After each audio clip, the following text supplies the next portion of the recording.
Muito bem, gente. Dia 2 de junho, domingo, 1º de junho, nós estamos aqui também para juntos pensarmos a nossa vida diante de Deus, abrindo as nossas Bíblias, lá em 1 Timóteo, no capítulo de número 1. E nós vamos ler os versículos primeiro, de 12 até o 17. Primeira carta de Paulo apóstolo a Timóteo, verdadeiro filho na fé dele, por assim dizer. O moço, que provavelmente era pastor naqueles dias, chamado carinhosamente de irmão Timóteo. 1 Timóteo, capítulo 1, versículos a partir do 12, Paulo diz assim: agradeço àquele que me deu forças, Cristo Jesus, nosso Senhor, que me considerou digno de confiança e me designou para servi-lo, embora eu fosse blasfemo, perseguidor e violento. Contudo, recebi misericórdia porque agia por ignorância e incredulidade. O Senhor fez sua graça transbordar e me encheu da fé e do amor que vem de Cristo Jesus. Esta é uma afirmação digna de confiança e todos devem aceitá-la. Cristo Jesus veio ao mundo para salvar os pecadores, e eu sou o pior de todos. Mas foi por isso que eu, o pior dos pecadores, recebi misericórdia para que, assim, Cristo Jesus mostrasse quanto é paciente. Desse modo, sirvo de exemplo a todos que vierem a crer nele para a vida eterna. Honra e glória a Deus para todos sempre. Ele é o Rei eterno, invisível e imortal. Ele é o único Deus. Amém. Eu li 1 Timóteo, capítulo 1, versículos de 12 ao 17. Vamos ter uma palavrinha de oração? Deus, nosso Pai, nós queremos te louvar e te bendizer hoje pela manhã, pela bênção de estarmos juntos nesse comecinho de mês e mais uma vez celebrarmos o teu amor por nós, celebrando o culto juntos, lado a lado, unidos a toda a criação, que desde o alvorecer já vem fazendo isto, prestando ao Senhor o culto que é devido ao teu nome.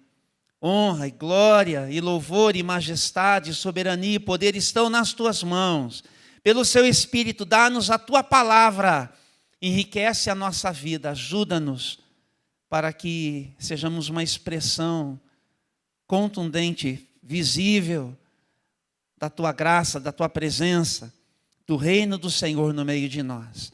Oramos assim agradecidos, em nome de Jesus. Amém. Amém e amém. Esse texto que a gente leu, depois você pode fazer a leitura de novo como uma tarefinha de casa, é um testemunho, ou pelo menos um dos testemunhos que Paulo apóstolo dá a respeito do que aconteceu com ele. Ele se converteu a Jesus Cristo. Nós temos aqui até a capinha, querendo colocar para a gente ali depois, para que fixe bem o tema da mensagem, da pregação. De qualquer maneira, Paulo apóstolo, ele é um homem assim, bastante preparado, e ainda que não fosse, mas ele era, né? Deus quis usá-lo. Ele é que deu forma para a maneira como a gente entende a nossa fé em Jesus Cristo. Muito do que é o que nós chamamos de cultura ocidental passa por aquilo que é a formatação da nossa fé, o jeito de pensarmos a nossa vida a partir da nossa fé, por causa do que o apóstolo Paulo, usado por Deus, deixou para mim e para você. Então, ele é uma personagem assim bastante importante, vale a pena você parar para prestar atenção nas inúmeras cartas que o apóstolo Paulo, usado pelo Espírito Santo, deixou para a gente. E nessa que ele escreveu para Timóteo, ele conta para a gente algumas coisinhas do que aconteceu com ele, e vale a pena depois você rever o texto por si mesmo. Não quero expor esse texto, é mais assim um tema que eu quero cuidar, pensarmos um pouquinho o que é que está envolvido na conversão, a partir da própria experiência do apóstolo Paulo, para que eu e você, a gente possa se identificar com essas coisas e seguir fortalecendo a nossa fé e, consequentemente, né, fazendo com que a nossa vida, a partir da nossa fé, ela seja vivida de forma consciente e cheia de significado, cheia de relevância. Interessa para você isso? A gente saber, porque afinal de contas, a gente se organiza na nossa fé como a gente, de fato, tem feito. Então, a primeira coisa que eu quero compartilhar com vocês é sobre o encontro que, de fato, o apóstolo Paulo ele teve com Jesus. Isso está no livro de Atos dos Apóstolos, no capítulo de número 9. Então, lá em Atos dos Apóstolos, capítulo 9, hoje eu vou ler inúmeros textos, viu, pessoal? Daí eu vou precisar do apoiozinho de vocês aí. Atos dos Apóstolos, capítulo 9, a partir do versículo 1, nós vamos encontrar o seguinte. Enquanto isso, Saulo, esse é o nome de Paulo, apóstolo, Saulo, da cidade de Tarso, e por isto Saulo de Tarso, tudo bem? O apóstolo Paulo. Enquanto isso, Saulo, motivado pela ânsia de matar os discípulos do Senhor, procurou o sumo sacerdote e pediu cartas para as sinagogas em Damasco, solicitando que cooperassem com a prisão de todos os seguidores do caminho, homens e mulheres que ali encontrasse, para levá-los como prisioneiros a Jerusalém. E quando se aproximava de Damasco, de repente, uma luz do céu brilhou ao seu redor, ele caiu no chão, e ouviu uma voz lhe dizer: Saulo, Saulo, por que você me persegue? Quem és tu, Senhor? Perguntou Saulo, e a voz respondeu: eu sou Jesus, a quem você persegue. A conversão tem a ver com isso. É quando Deus ganha um nome para a gente. Qual é o nome do Deus que você serve? Porque quando Paulo, ele perguntou, a resposta veio logo: eu sou Jesus. Quando a gente, de fato, tem essa experiência de fé, Deus ganha nome, e o seu nome é Jesus. É por isso que a gente, a partir desta experiência, a gente segue confessando o senhorio de Jesus sobre a nossa vida. E a gente já não tem mais dúvida de quem é o Deus, o único Deus, que nós seguiremos invocando e a quem nós seguiremos servindo. Isso é um momento assim extremamente pessoal. Ele é único, ele é marcante. Foi assim com você? Foi assim com você? Aconteceu assim com você? Veja Saulo de Tarso, vindo para a cidade de Damasco, uma grande cidade daqueles dias, ainda hoje. Uma luz cai ao chão, fica cego. Tudo isso faz parte, uma experiência pessoal, uma pergunta e uma resposta. Eu sou Jesus. Eu sou Jesus. Ganhou nome para ele. Então, para mim e para você, uma primeira coisa que é extremamente significativa para a nossa experiência de fé, para a nossa caminhada, é nunca nos esquecermos de que nós estamos servindo a um Deus, e o seu nome é Jesus Cristo. A Ele eu devo submissão, a Ele eu devo reverência, a Ele eu devo satisfação. É em função do que eu tenho com Ele que eu me organizo na vida para tudo que diz respeito a quem eu sou. É em função do que eu tenho com Ele que eu me organizo na vida para tudo o que eu tenha feito, venha fazendo, o que eu pretenda fazer. Levar Jesus Cristo em conta é o que faz com que esta experiência tenha sido de verdade para mim e para você. Deus já ganhou nome na sua vida? E como que é o nome dele? Jesus. Vamos dizer assim: Jesus, tu és o meu Deus, e não há outro além de ti.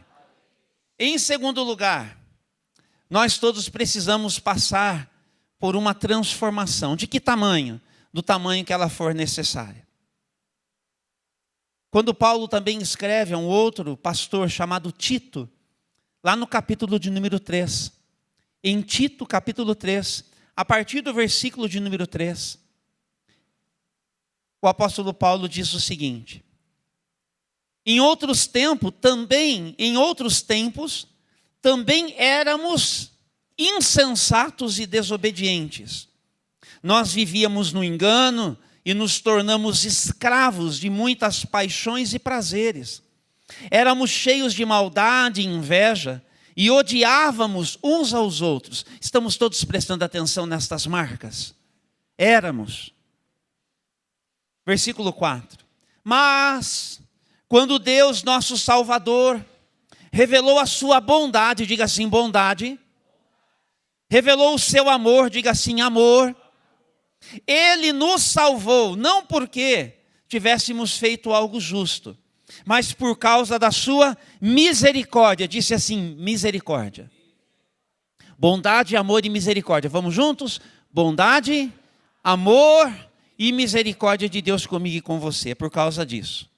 Ele nos lavou para remover os nossos pecados. Ele nos fez nascer de novo e nos deu nova vida por meio do Espírito Santo. Percebeu o movimento? De como estávamos para uma novidade de vida. Algo novo já aconteceu. Quantos podem celebrar isso? Algo novo aconteceu comigo. Algo novo aconteceu comigo. Generosamente, versículo 6. Derramou o Espírito sobre nós por meio de Jesus Cristo, nosso Senhor. E por causa de sua graça, nos declarou justos e nos deu a esperança de que herdaremos a vida eterna. Olha quanta coisa boa. O Espírito de Deus em nós, Mariela. Esperança, Felipe, de vida eterna que já começou. Mas aí continua o texto, versículo 8. Essa é uma afirmação digna de confiança. E quero que você insista nesses ensinamentos. Por quê? Que a gente precisa seguir aprendendo da parte do Senhor. Aí vem a resposta: para que todos os que creem em Deus se dediquem a fazer o bem. Diga assim, fazer o bem. São ensinamentos bons e benéficos para todos. Transformação é para mudar a maneira como a gente vive. Todo mundo que agora tem um Deus chamado Jesus precisa ser transformado na sua forma de ser, na sua forma de viver, na sua forma de pensar, na sua forma de existir. Você diria que isso tem acontecido com você? Sim ou não? Não é da noite para o dia. Eu não acredito. Assim, da noite para o dia, assim. Mas vai acontecendo. Tem coisas que de repente acontecem. Você fala, aconteceu. Ontem eu estava assim, hoje olha como eu estou. Tem coisas assim, da noite para o dia nesse sentido. Mas muito pontuais. Mas o grosso da obra, a obra em si, leva uma vida inteira. E vai acontecendo. E vai sendo operada, manifesta na gente. Aos poucos, na medida em que a gente vai dando espaço para que o Espírito que em nós habita trabalhe a vida da gente. Então, é o que a gente chama de uma ética cristã. Um conjunto de valores para os quais a gente vai dar atenção. E isso precisa afetar a vida da gente. Para se tornar na moralidade que a gente pratica, nas práticas que ao lado de todo mundo, todo dia, em qualquer lugar, a gente vai experimentar. Então, quando o nosso Deus ganha um nome e o seu nome é Jesus, necessariamente, algumas coisas precisam mudar na nossa vida. O que é que você diria ainda falta mudar na sua? O que é que já mudou e você pode celebrar? Conserve este bem que você recebeu. Conserve esta nova postura que você assumiu. Continue orando e agradecendo ao Espírito Santo para que Ele te ajude a permanecer assim, para você não deixar escorrer pelos dedos das suas mãos. E aquilo que você reconhece ainda precisa ser alvo do agir de Deus, comece agora mesmo. E prossiga todo dia um pouco mais, buscando a pureza que só o Espírito Santo pode dar para mim e pode dar para você. Quantos creem que Ele pode? Quantos creem que Ele pode? Louvado seja o nome de Jesus. Lá em Atos dos Apóstolos, no capítulo 19, no versículo 26, tem apenas uma declaração. Lá na cidade de Éfeso, onde tinha ali uma deusa grega chamada Ártemis. A cidade inteira se organizava a partir da fé que tinha nesta deusa. E muita gente ganhava dinheiro com a religião. E aí então, tem todo um movimento, uma confusão muito grande. Porque as pessoas da cidade estão assim, muito zangadas com o apóstolo Paulo. E a esse respeito, este versículo diz assim: mas como vocês viram e ouviram, esse sujeito, o Paulo, ele convenceu muita gente de que deuses feitos por mãos humanas não são deuses de verdade. Fez isso não apenas aqui em Éfeso, mas em toda a província. Isso aqui é para dizer o seguinte: todo mundo que tem Jesus como Senhor, todo mundo cujo nome do seu Deus é Jesus, e que está aberto para uma transformação de vida, tem em terceiro lugar o que nós vamos chamar de devoção exclusiva. Você sabe o que é exclusividade? Por exemplo, uma situação exclusiva na vida da gente. Eu sou casado. Sexualidade para mim só existe dentro de uma situação, dentro do meu casamento. É exclusividade. Casamento envolve exclusividade, por exemplo, na intimidade. Deu para entender isso? Isso é muito sério. Já que entendemos olhando assim, exclusividade espiritual. Olha, isso envolve libertação. Quando a gente encontra Jesus, a gente traz muita bagagem. De muitas maneiras que na nossa espiritualidade a gente já se organizou. Eu tenho as minhas memórias, você tem as suas. Eu tinha as minhas práticas, você tem as suas. Mas quando a gente diz assim, agora o meu Deus é Jesus, aí a gente deve para Ele devoção exclusiva. Quem tem Jesus e mais alguém ainda não entendeu. A luz brilhou, mas não percebeu. A voz falou, mas ainda a esta voz não deu ouvidos. Tem que ser só Jesus. O apóstolo Pedro, ele vai dizer que entre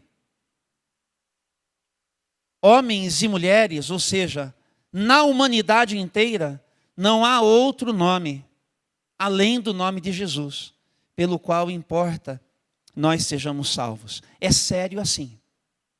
E nós que estamos na fé há muito tempo, a gente precisa seguir dando atenção para isso. Porque também não podemos permitir que outras forças espirituais sejam as que nós invoquemos além do nome de Jesus. Então, por exemplo, todas as vezes que nós ainda pegar uma área aqui que é Jesus quem fala, eu só falo porque Jesus fala. Jesus diz que onde estiver o seu tesouro, aí estiver o seu coração. Aí está o seu coração, certo? E Jesus fala disso falando daqueles que têm o seu coração posto nas posses, no dinheiro, no patrimônio. E Jesus diz que estas coisas, elas não são neutras, elas nos afetam. E Jesus diz que, na verdade, é uma força espiritual que atua, que maquina nos bastidores disso tudo. E Jesus vai dizer, inclusive, que tem nome isso, que é Mamon. É um Deus, é uma entidade espiritual, percebe? Então, às vezes, Nós não fazemos como os da cidade de Éfeso. Estão comigo? Nós não fazemos como os da cidade de Éfeso. Ou seja, não temos uma Ártemis dos Efésios. Não temos nenhum tipo assim de representação de qualquer Deus, de qualquer arte, diante da qual nós nos curvemos. Mas não precisa ser necessariamente assim. Tem outras forças espirituais que podem estar atuando na nossa vida e que nós talvez estejamos invocando no nome de Jesus. E essa abertura de entendimento, só se a gente parar para prestar atenção e a gente pedir, Espírito Santo, abre o meu entendimento, para que eu não seja refém na minha vida de nenhuma força espiritual que esteja atuando em mim e que esteja roubando o lugar de Jesus e que, portanto, eu, em relação a isso, esteja cativo e dividindo as atenções. Eu deveria prestar atenção em Ti, Jesus, mas a minha atenção, do meu tempo, olha aqui, das minhas posses, do dinheiro, dos meus talentos, de quem eu sou e daquilo que eu posso, aquilo que eu sei fazer. Eu tenho dividido isso. E, na verdade, não é ao Senhor que eu estou servindo com tudo que diz respeito à minha vida. Prestou atenção nisso? Porque dependendo de como a gente se organiza para a vida, Jesus, Ele não está sendo aquele que tem a primazia. Lembra-se do mandamento? Amarás o Senhor teu Deus com todo o seu coração, com todo o seu entendimento, com toda a sua alma, com todas as suas forças. Amarás o Senhor teu Deus acima de tudo e usando todos os recursos que você tem para nesse caminho caminhar, transitar. Esta é a jornada de fé. Então, quando não é assim, a gente precisa prestar atenção. Quantos estão comigo?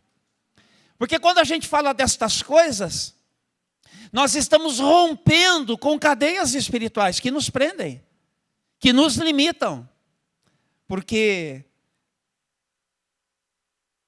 a gente precisa ter coragem para dar certos passos na nossa vida, para a gente poder servir Jesus com tudo que a gente pode.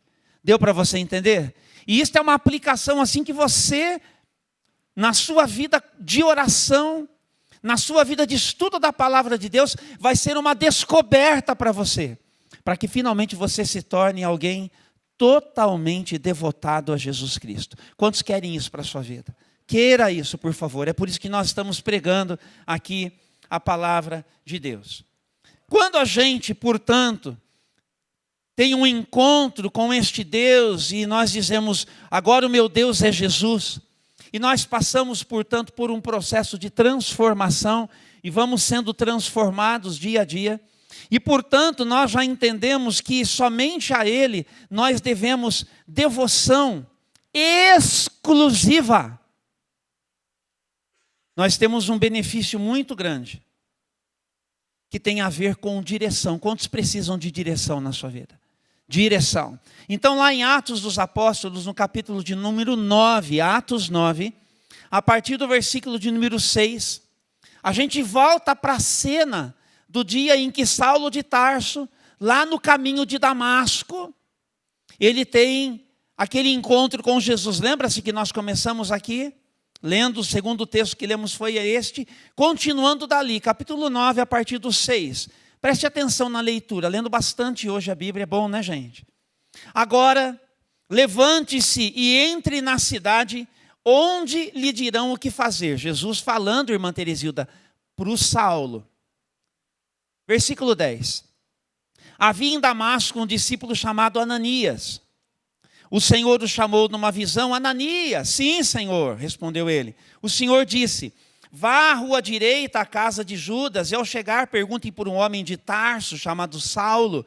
Ele está orando neste momento. Mostrei-lhe numa visão um homem chamado Ananias, chegando e impondo as mãos sobre ele, para que voltasse a enxergar. E Ananias, porém, respondeu, Senhor, ouvi muita gente falar das coisas horríveis que esse homem vem fazendo ao teu povo santo em Jerusalém. E ele tem autorização dos principais sacerdotes para prender todos que invocam o teu nome.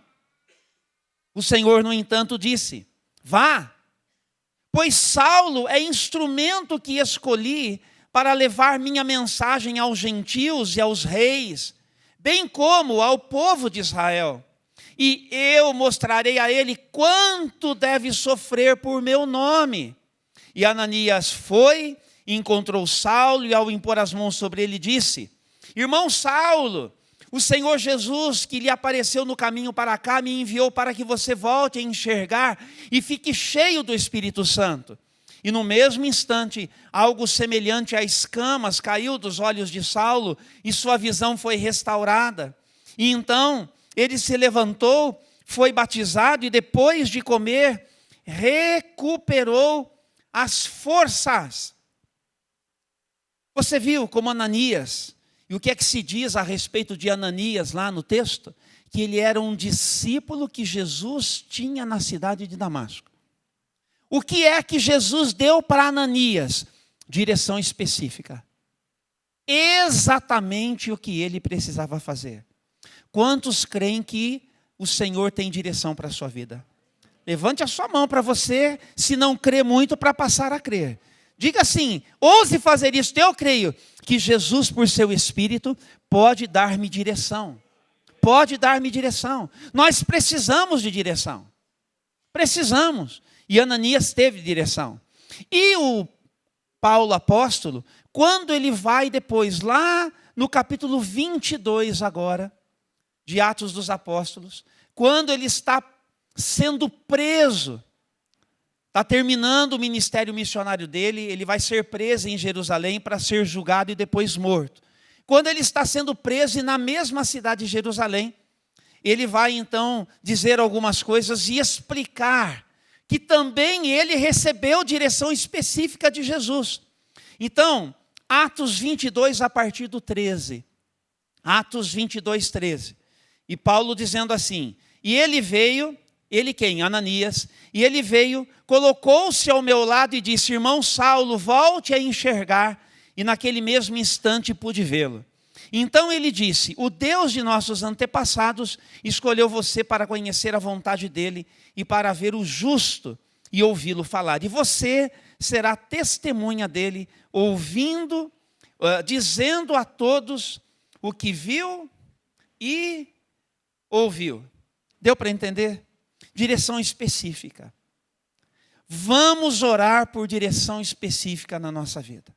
Se você não tem feito isso, comece a fazer aqui, comece a fazer agora, comece a fazer hoje. Ore a Deus, peça direção para você, peça direção para a sua casa, para a sua família. Nós oramos em casa, pedimos, eu e a Lu, pedimos pelos nossos filhos, o Gustavo, a Laís, o Vinícius.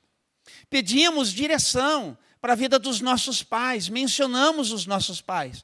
Pedimos direção para a vida dos nossos familiares. Todo dia, Otávio e Liliana, permitindo o Senhor, nós oramos. E mencionamos eles entre os demais. Nós temos uma família grande, né? É bastante gente para colocar diante de Deus. Mas mencionamos os meninos, as meninas, nossos sobrinhos e sobrinhas. E pedimos: Senhor, só o Senhor pode dar direção para a nossa família. Abençoa a igreja, a nossa liderança.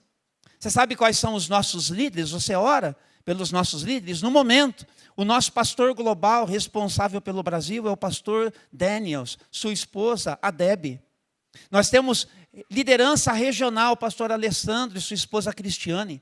Nós temos liderança nacional, o pastor Manuel e sua esposa Lídia. Nós temos liderança distrital, o pastor Wagner, a irmã Ângela. Nós temos gente porque nós oramos todos os dias. Os nossos mentores, aqueles que puseram as mãos sobre as nossas vidas uns dias, os nossos pastores locais, a nossa liderança, as famílias da igreja. Nós precisamos pedir direção para a gente e pedir direção para o nosso povo, porque nós estamos todos integrados. Este é o quinto aspecto. Integração, ninguém caminha sozinho. Todo mundo que tem Jesus como seu Deus, que está num processo de transformação, que segue e serve exclusivamente a Ele, e que, portanto, pede direção, faz isso entendendo que a gente nunca está sozinho, que a nossa fé, ela é relacional, ela é comunitária. Veja ali em Atos dos Apóstolos, no capítulo de número 9, o versículo de número 19, diz que depois de comer, o Saulo recuperou as forças, ele permaneceu alguns dias em Damasco com quem? Com quem? Com os discípulos de quem? Os discípulos que Jesus já tinha em Damasco. Você percebeu?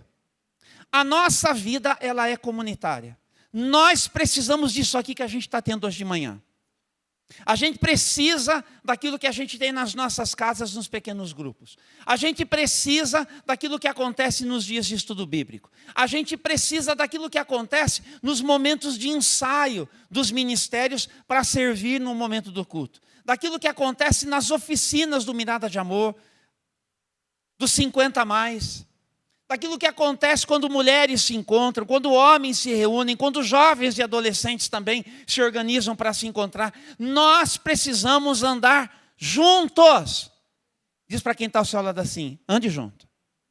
Ande junto. A nossa fé, ela é do tipo comunitária. 6º lugar.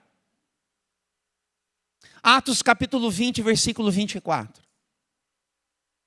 Só para ilustrar. Atos 20, 24. Estão comigo?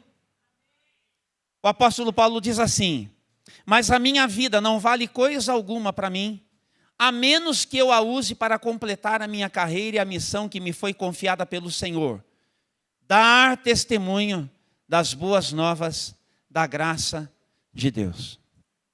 O que Paulo está dizendo? Sobre vocação, André. Vocação é o imperativo. Ou seja, o que é um imperativo? Tem tom de ordem, de missão, de algo assim que para mim é uma tarefa com a qual eu preciso me envolver. Vocação tem a ver com este imperativo de fazer Jesus conhecido por outras pessoas. De fazer com que outras pessoas conheçam Jesus. Se o nome do seu Deus é Jesus, e você não vive para fazê-lo conhecido, então tem uma falta aí. E por favor, não se sinta acusado, mas se sinta constrangido, no sentido de ser impelido e impulsionado para ser alguém que compartilha Jesus com tudo que você pode. A vocação tem a ver com a gente ir ao encontro da necessidade de alguém que, se conhecer Jesus, vai se reorganizar na vida dela. Você conhece gente assim? Conhece gente que você fala assim, nossa, se essa pessoa tiver um encontro com Jesus, tenho certeza que a vida dessa pessoa vai mudar. Vai mudar em que sentido? Essa pessoa vai se reorganizar na vida dela. Ela vai se estruturar. Falta Jesus na vida dessa pessoa. Sabe de quem é a responsabilidade? Minha e sua. Deu para entender isso? Quantos estão comigo nisso? Levante bem alto a sua mão e diga, estou comigo. Estou contigo, pastor. E o mais importante é que nós estamos com Jesus. Não é? Por quê? Porque Jesus veio a mim e agora eu o levo a todo mundo que eu conheço. Deu para entender? Vocação, ficou fácil para você? Ficou fácil para você? Nós temos dois lados da vocação. Primeiro, é viver de forma digna. Faz parte da transformação de quem tem Jesus como Deus. Esse é o nome dele. Segundo lugar, ir ao encontro de quem ainda não conhece, para alcançá-los em o nome de Jesus. Vamos juntos, gente? Mas para isso a gente precisa, em 7º lugar, de preparo. Diga assim, preparo. Muito bem. Vamos ver como que foi do apóstolo Paulo? Me dê uns minutinhos aqui, eu estou indo bem, estou quase acabando, tá bom? Vocês aguentam mais um pouquinho? Aguenta? Mais aí uns minutinhos, por favor. Atos, capítulo 9, a partir do versículo 20. Presta atenção. Você percebeu que a gente está tudo lá no capítulo 9 de Atos, uma boa parte? Tem muita coisa acontecendo ali. Então, diga para quem está ao seu lado, preste muita atenção agora. Para você não perder nada. Consegue me dar mais uns minutinhos? Vamos lá então. Lembra-se que o Saulo, ele se converte em Damasco, e ele fica em Damasco alguns dias na companhia dos discípulos que Jesus já tinha em Damasco. Lembrou, irmão Antônio? Lembrou? Diz assim o versículo 20. Logo começou a falar de Jesus nas sinagogas, dizendo, ele é o Filho de Deus. Você percebeu? Ele era perseguidor, logo, já sai falando de Jesus. Confere com o que eu disse aqui sobre vocação? Sim ou não, gente? Todos que o ouviam ficavam admirados. Não é esse o homem que causou tanta destruição entre os que invocavam o nome de Jesus em Jerusalém? Perguntavam. E não veio para aqui para levá-los como prisioneiros aos principais sacerdotes? A pregação de Saulo tornou-se cada vez mais poderosa, pois ele deixava os judeus de Damasco perplexos, provando que Jesus é o Cristo. Em algum momento aqui, ele sai de Damasco e ele vai para a Arábia. E esse momento que ele vai para a Arábia, então tem uma pausa. Entre os versículos 22 e 23 do capítulo 9, tem uma situação que acontece no apóstolo Paulo, onde ele vai lá para a Arábia. Daí a gente precisa ir aos Gálatas. Gálatas capítulo 1. Estão comigo aqui? Gálatas 1,15, diz assim a palavra do Senhor. Contudo, ainda antes de eu nascer, Deus me escolheu e me chamou por sua graça. Foi do agrado dele revelar seu filho a mim, que lindo, para que eu o anunciasse aos gentios. Quando isso aconteceu, não consultei ser humano algum. Tampouco subi a Jerusalém para pedir o conselho daqueles que eram apóstolos antes de mim. Em vez disso, fui à Arábia e depois voltei à cidade de Damasco. Deu para entender? Quanto tempo ele ficou lá na Arábia? Então, passados 3 anos, eu fui a Jerusalém para conhecer Pedro, com quem permaneci 15 dias. E o único apóstolo que vi naquela ocasião foi Tiago, o irmão do Senhor. Tá. Então ele passa um tempo na Arábia. O que ele foi fazer lá? Foi rever a sua fé. Quando a gente olha para Paulo antes de conhecer Jesus, ele é alguém que domina a sua religião. Ele foi criado aos pés de um grande mestre chamado Gamaliel. Ele diz que ele, Paulo, era irrepreensível, como bom judeu que ele era. Judeu da gema, como se diz. Mas agora alguma coisa aconteceu.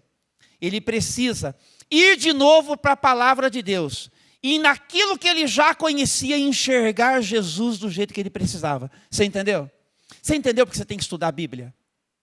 Por que você tem que ler a palavra de Deus? Por que você tem que ser alguém que se alimenta da palavra de Deus? Porque senão nunca, eu estou te falando, isso aqui não é uma palavra ruim. Se você não fizer isso, você nunca vai conhecer Jesus com tudo que você precisa. Nem eu, nem você. Diga para quem está ao seu lado, leia a Bíblia. Leia a Bíblia. Leia a Bíblia para você poder conhecer Jesus. Ficou bem claro? Ficou bem claro para você, querido, querida? Ficou bem claro você que está desde a sua casa, hoje, aqui, agora ou quando você estiver? E aí então, a gente volta lá para Atos capítulo 9, Juanzinho. Juan. Atos 9, agora no versículo 23. A partir daqui, ele voltou para Damasco. E ele volta para Damasco para continuar anunciando Jesus ali. Diz assim a palavra do Senhor. Depois de certo tempo, alguns judeus conspiraram para matá-lo. Começou a incomodar muito. Dia e noite vigiavam a porta da cidade com a intenção de assassiná-lo, mas ele foi informado desse plano. E então, durante a noite, alguns de seus discípulos o baixaram pela muralha da cidade num grande cesto. Quando Saulo chegou a Jerusalém, percebe que agora ele vai a Jerusalém? Ele não contou lá na carta que ele escreveu à Galácia, que ele voltou para Damasco, e só então depois ele vai para Jerusalém. Está batendo tudo, gente? Está tudo certinho? Quando Saulo chegou a Jerusalém, ele tentou se encontrar com os discípulos, mas todos estavam com medo dele, pois não acreditavam que ele tivesse de fato se tornado discípulo. E olha que já passaram 3 anos desde que a notícia chegou que o Saulo de Tarso tinha se convertido. Diz assim a palavra no versículo 27. Então, Barnabé o levou aos apóstolos e lhes contou como Saulo tinha visto o Senhor no caminho para Damasco e como ele lhe havia falado. Contou também que em Damasco, Saulo havia pregado corajosamente em nome de Jesus. Saulo permaneceu com os apóstolos e andava com eles por Jerusalém, pregando corajosamente em nome do Senhor. E ele também conversava e discutia com alguns judeus de fala grega, mas estes procuravam matá-lo. E quando os irmãos souberam disso, levaram Saulo a Cesareia e de lá o enviaram para Tarso. Saulo, de onde que é mesmo? Para Tarso. O que está acontecendo com o Saulo aqui? Saulo, você precisa ir para a sua casa para não morrer aqui. Perseguir em Damasco, tão perseguido em Jerusalém, vai para casa. É como se tirassem ele do campo, tirassem ele do jogo, Pri. Não é hora de jogar ainda. Deu para entender? É impossível um homem como Saulo, assim cheio de Jesus, deixar de fazer a obra onde quer que ele esteja. Mas ele teve que ir lá para Tarso. O tempo passou, gente. O tempo passou e passou. Pelo menos mais uns 7 anos, no mínimo. A gente não sabe direito. Mas dá para conceber uma ideia dessa? Saulo, o apóstolo Paulo, por assim dizer, no banco de reservas. Dá para entender? Em nome da preparação necessária. Quanto mais eu e você, hein, gente? A gente precisa se preparar direito para a vida em Cristo Jesus. Não é preparar para ser pastor, que nem eu estou aqui pregando a palavra. Eu fui para o seminário. Estava terminando a faculdade de Direito e falei assim, vou dar uma descansadinha. O senhor falou, não tem descanso. Não te chamei para ser advogado, te chamei para ser pastor. Você não entendeu com tudo que você precisa, mas vai entender. Aí a gente vai emendando e a gente vai fazendo, gente. 25 anos depois eu estou aqui com a graça de Deus. É assim a vida da gente. E na vida de Saulo, esta foi a experiência dele. E aí então, onde que a gente vai encontrar o Saulo sendo chamado para vir jogar? Só quando, estando lá, a fé chega numa cidade chamada Antioquia. Então vamos para Atos dos Apóstolos, capítulo 11. Estou quase terminando. Atos, capítulo 11, a partir do 19. Vocês estão comigo ainda, pessoal? Está dando para acompanhar? Um encontro com Deus chamado Jesus. A transformação que isso traz. E aí então, a gente precisa ter a Ele devoção exclusiva. E a gente então vai receber direção específica. E portanto, a gente vai ser vocacionado. Mas a gente faz isso ao lado de outros que caminham com a gente, como o corpo de Cristo. Mas a gente precisa sempre estar aberto para todo o preparo necessário para essa jornada. E que ela seja longa. Atos 11, 19. Enquanto isso, os discípulos que haviam sido dispersos na perseguição depois da morte de Estevão, lembra que Saulo de Tarso participou da morte do Estevão? Chegaram até a Fenícia, Chipre e nesta cidade aqui, olha, a Antioquia da Síria. 11, 19 de Atos. Pregaram a palavra, mas somente aos judeus. Contudo, alguns dos discípulos que foram de Chipre e Cirene, 2 cidades, até Antioquia, começaram a anunciar aos gentios as boas novas a respeito do Senhor Jesus. A fé chegou na cidade de Antioquia, Jesus está sendo anunciado. Versículo 21.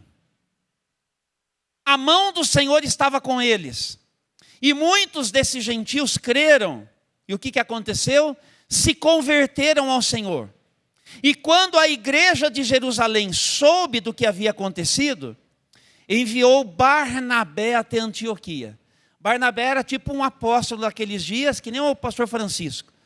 Foi enviado para ver o que estava acontecendo, para dar ordem, dar direção nas coisas. Então Barnabé foi a Tarso, olha só, de quem que ele lembrou? De um velho amigo chamado Saulo de Tarso, que agora está com Jesus. E provavelmente o Espírito Santo falou assim: Barnabé, é hora de pôr esse rapaz para jogar. Vai buscar ele. E aí ele foi. E quando o encontrou, o versículo 26, levou-o para Antioquia, e ali permaneceram com a igreja um ano inteiro, ensinando muitas pessoas. E olha que interessante, você que não lembrava, foi em Antioquia que os discípulos foram chamados de cristãos pela primeira vez. Deu para entender? No mínimo 10 anos na vida de Paulo, para ele entrar em campo com tudo que ele podia. E é dessa igreja de Antioquia que um pouquinho mais na frente, ele e Barnabé serão separados e enviados para aquilo que vai ser conhecida como a primeira viagem missionária do apóstolo Paulo. Os irmãos estão comigo? Deu para entender essa jornada? Deu para entender? Um Deus que ganha nome na nossa vida. O seu nome é? Que por seu Espírito quer espaço para transformar tudo que for necessário. Para isso, a gente vai precisar dar para Ele devoção exclusiva. Para receber direção específica. Para a gente se conectar com todo mundo que é discípulo de Jesus do nosso lado. Para a gente perceber que assim é o nosso chamado e a nossa vocação. E para isso a gente permanece sendo preparado para tudo que for necessário. Então, 3 coisinhas aqui para aplicar isso para o seu coração. Primeiro, leva tempo. Diz para quem está ao seu lado, leva tempo. Mas o que isso significa? Que a gente vai reorganizando a nossa vida a partir desse encontro com Jesus. Eu não sei onde que você está nessa reorganização, mas precisa estar acontecendo. Segundo lugar, diga assim, primeiro tempo, diga tempo. Segundo, profundidade. Lembra de Jó? Antes eu te conhecia só de ouvir falar. Agora, os meus olhos te veem. Lá no capítulo 42 do livro de Jó, você pode ler depois.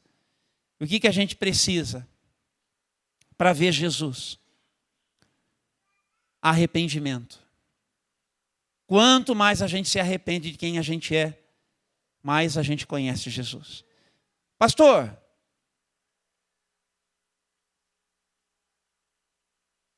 para ficar longe de Jesus, o que tem que acontecer?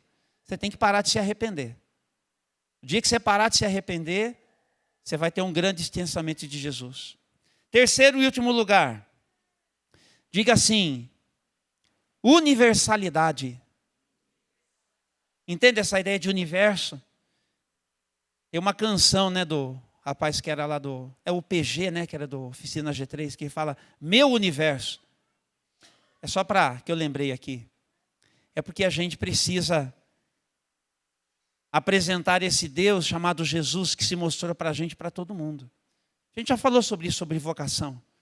Mas isso precisa passar a fazer parte de quem nós somos. Porque quem ainda está preso em si mesmo, presta atenção nisso. Quem ainda está preso em si mesmo, no caminho com Jesus ainda não está. Vou repetir. Quem ainda está preso em si mesmo, no caminho com Jesus ainda não está. Mas sabe o que ele está fazendo essa manhã? Vem para andar comigo. Vem para andar comigo, com tudo que você pode. Vamos nos colocar de pé, meus amados. Só você pode responder a este apelo. E enquanto eu oro, que você possa reagir.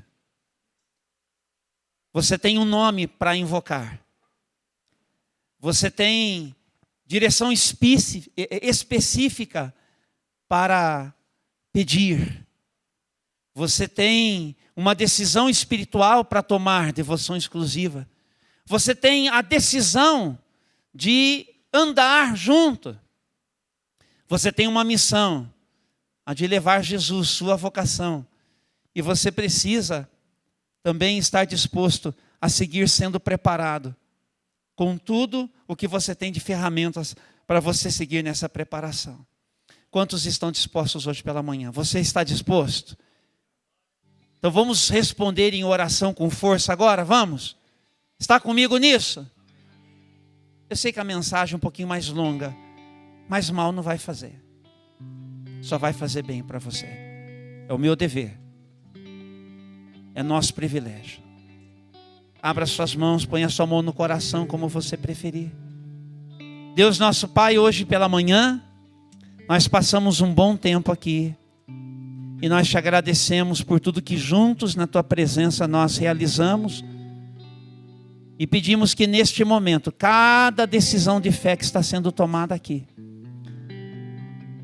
nós queremos que tudo que estamos aqui colocando diante do Senhor, o Senhor está recebendo e pedimos que o Senhor abençoe. Ajuda-nos como igreja do Senhor nestes dias, a vivermos com esta consciência, como o Paulo apóstolo viveu, como Ananias viveu, como outros que vieram antes de nós, que são personagens da tua palavra, viveram, como nós temos vivido lado a lado. Ajuda-nos a seguir assim, e em todas as coisas glorifica o teu santo nome. Então nos abençoa nesse finalzinho de celebração, dando-nos a bênção do Senhor para as decisões que nós estamos tomando aqui. Oramos agradecidos em nome do Senhor Jesus Cristo. E o povo de Deus diz: amém, amém e amém. Não quero roubar de vocês pelo menos o refrão. Ou está tudo certinho? Tudo certinho? Então vamos encerrar por aqui por conta do horário. Que a graça do nosso Senhor e Salvador Jesus Cristo, e que o amor de Deus o nosso Pai, e que as benditas consolações do Santo Espírito sejam sobre a sua vida, hoje e para todo sempre. Amém, amém e amém. Enquanto vocês se despedem, querendo entoar algo, fiquem à vontade. Vai abençoando o povo de Deus. Boa semana.